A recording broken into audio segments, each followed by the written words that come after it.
Many people vote for candidates for the wrong reasons, and along with that, many candidates run their campaigns the wrong way.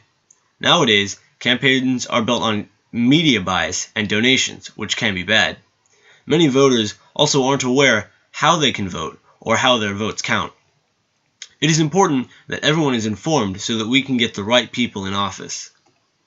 We're going to start out by talking about the main two political parties we have in the US, the Democratic Party and the Republican Party.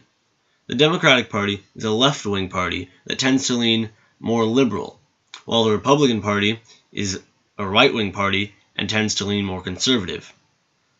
The reason we have these two parties is so that people can easily put themselves with one party or the other. If you tend to lean more conservatively, you would obviously go with the Republican Party. But if you tend to lean more liberal, you'd go with the Democratic Party. And then once you've figured out which party you associate yourself with, you can further investigate which members of that party you agree with more and which you might vote for.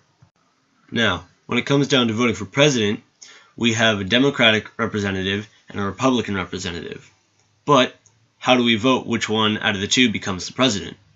Well, that's why we have the Electoral College. Now, it's important to understand that the American population, at least those who are over the age of 18 and are able to vote, don't actually vote for who the president is. They vote for their state, and then representatives from their state vote either Democrat or Republican.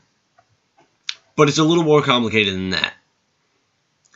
See, every state gets electors, who are the people that vote either Democrat or Republican. And now, the amount of electors you get, each state has, is directly related to the amount of congressional members there are, which, of course, are made up of the House and the Senate. For instance, California has 53 members in the House and 2 in the Senate, so we get 55 electoral votes. Another example, Wyoming, which is the least populated state in the US, has only 1 representative and 2 senators. They only have 1 representative because they only have enough population to get 1 representative. But they have 2 senators because, of course, every state has 2 senators. So, they get a total of 3 electoral votes. And this leads to low populations, states like Wyoming, being worth more for individual votes than for voters in California. Now in total, there are 538 electors, which means those 538 electors from across the United States are the ones who vote for who the president becomes, either Democrat or Republican. And now, to win, a candidate must receive 270 electoral votes. The media is all over the place. It's important to realize which outlets are biased and to realize that one must go to get news from both sides. Some news sources will go so extreme that they will use incorrect information to support their arguments. Even if a news source is reputable and uses correct information, it may still be biased. A good example of this is the difference between Fox News and CNN. They are all corporate news sources, educated individuals, but Fox News is conservative and CNN is liberal. People will usually only follow a news source that supports their argument. This is how most people pick their candidate. Campaign advertisements are targeted towards people in swing states and certain demographics. Here is an example. We have some bad hombres here, and we're going to get them out. They're bringing drugs, they're bringing crime, they're rapists. They're going to be deported. We either have a country or we don't. This is a country where we speak English, not Spanish. They have to go. We're rounding them up in a very humane way. Roaming free to threaten peaceful citizens. Well, who's doing the raping? Somebody's doing the raping, you know. Kids born to illegal immigrants. Well, I happen to disagree with the whole concept of anchor babies. The whole thing with the anchor baby, sir. Our country's going to hell. You don't think you've alienated people? Ultimately, I bring them together. We're going to have a deportation force. She called me Miss Housekeeping, Miss Piggy. Yo estoy con ella. Yo estoy con Hillary Clinton.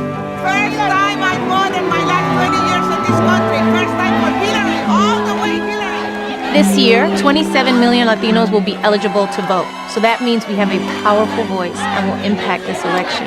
We must show up and vote. Why are you still watching this video? It's over. Go! Vote!